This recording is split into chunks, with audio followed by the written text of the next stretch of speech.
अलैकुम दोस्तो, अॼु असां ॿुधंदासीं पाकिस्तान जी तारीख़ क़िस्त नंबर 8 जंहिंजो उनवान आहे पाकिस्तान कंहिं टोड़ियो।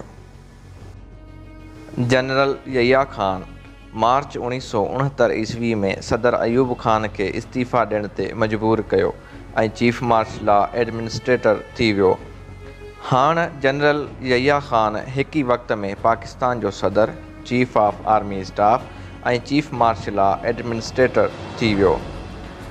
हूअ छो त अयूब जे ज़वाल जा सबब ॾिसी चुको हो, इन लाइ हुन फ़ौरन सियासतदाननि खां कोई जहिड़ो करण बजाए अयूबी दौर में सियासी जमातनि ते लॻल समूरियूं पाबंदियूं ख़तमु कयूं। जनरल यहिया ख़ान पारां जनरल अयूब जो जोड़ियल आइन बि ख़तमु करे छॾियो।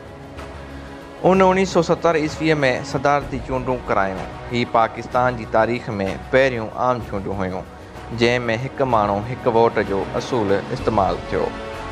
हिन खे पाकिस्तान जी तारीख़ में सभ खां शफ़ाफ़ इलेक्शन चयो वेंदो आहे, पर इन शफ़ाफ़ इलेक्शन जो नतीजो तमामु ॾाढो डिॼारींदड़ हासिलु थियो।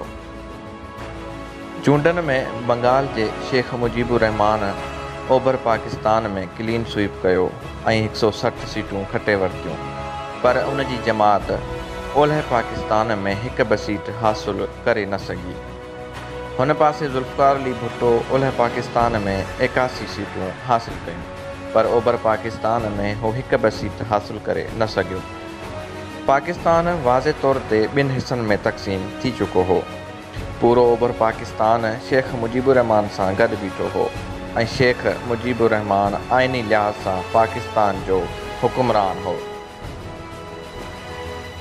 जनरल यहिया ख़ान जी ज़िमेदारी हुई त उन खे इक़्तिदार सौंपे हा ऐं इन मक़सद जे लाइ जनरल यहिया 1 फरवरी 1971 ईस्वीअ ते ढाका में क़ौमी असेंबली जो इजलास मुनक़िद कयो।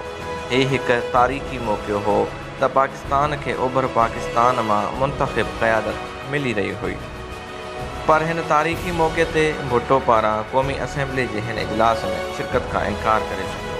न सिर्फ़ु उन शिरकत खां इनकार कयो, पर उन पंहिंजे नुमाइंदनि खे बि धमकी ॾिनी त जेको बि क़ौमी असेंबली जे इजलास में वेंदो उन जूं टंगूं तोड़ियूं वेंदियूं। भुट्टो खे शेख मुजीब जे 6 नुक़्तनि ते एतिराज़ु हो।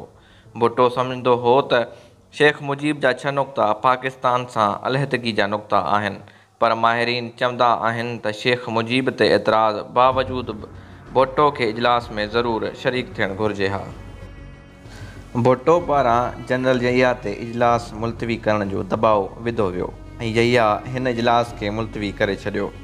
इजलास त मुलतवी थियणो ई हो त ओभर पाकिस्तान में बाहि लॻी वई। बंगाली सम्झी विया त ओलह पाकिस्तान जी अशराफिया असांखे इक़्तिदार नथी सौंपणु चाहे। ओभर पाकिस्तान में सिविल नाफ़रमानी जी तहरीक शुरू थी वई। भारत जेको पहिरियां खां मौक़े जी ताड़ में हो, उन बाग़ी गिरोह मुक्ति बाहिनी ज़रिए बग़ावत शुरू कराए छॾी। मुक्ति बाहिनी जे हथियारबंद गिरोहनि पाक फ़ौज ऐं ओलह पाकिस्तान जे हामियुनि ते हमला करणु शुरू करे ॾिना। हीउ पाकिस्तान बचाइण जो आख़िरी मौक़ो हो। जेकॾहिं उन वक़्तु हिकु इजलास कोठराए इक़्तिदार चूंडूं खटण वारे जे हवाले कयो वञे हा त शायदि पाकिस्तान जी तारीख़ कुझु ॿी हुजे हा। हालांकि एतिरो सवलो बि न हो, पर जनरल यहिया पारां इक़्तिदार मुंतक़िल करण बजाए ही आख़िरी मौक़ो बि विञाए छॾियो ऐं बग़ावत खे लताड़ण लाइ फ़ौजी एक्शन शुरू करे छॾियो।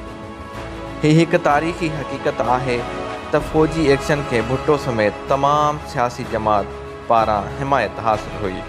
पाक फ़ौज पारां मुक्ति बाहिनी जी बग़ावत खे 9 महीननि अंदरि ख़तमु करे छॾियो, पर इन फ़ौजी एक्शन जे नतीजे में नफ़रत जी नदी जो पाणी मथे खां वधीक ऊचो वञी चुको हो।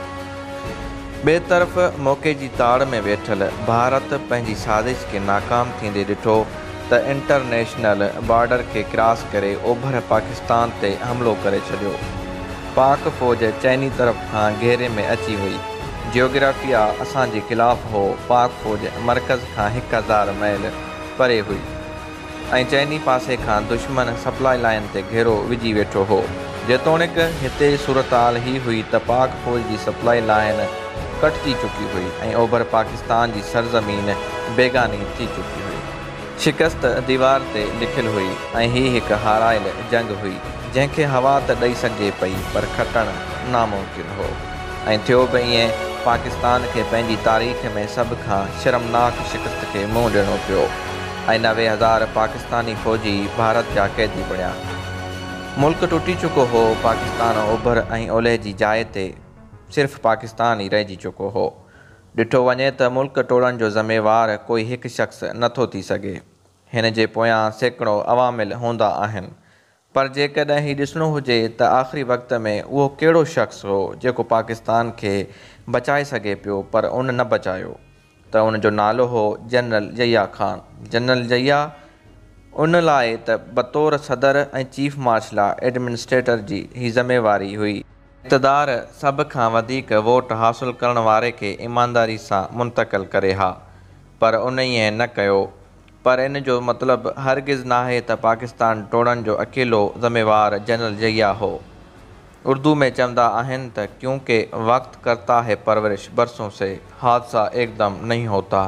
सानियाए ओभर पाकिस्तान सां गॾु जनरल ज़रिया जे इक़्तिदार जो सिज बि ग़ुरूब थी वियो।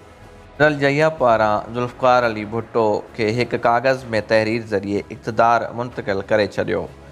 भुट्टो चीफ मार्शल एडमिनिस्ट्रेटर ऐं दस्तूर साज़ असेंबली जो सरबराह बणिजी वियो।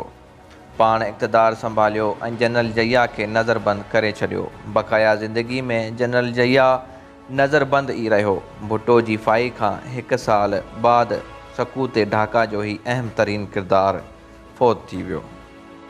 ओॾांहुं पाकिस्तान सां अलॻि थियण वारे बांग्लादेश में हिक खां पोइ हिकु फ़ौजी बग़ावत जनम वठंदी रही।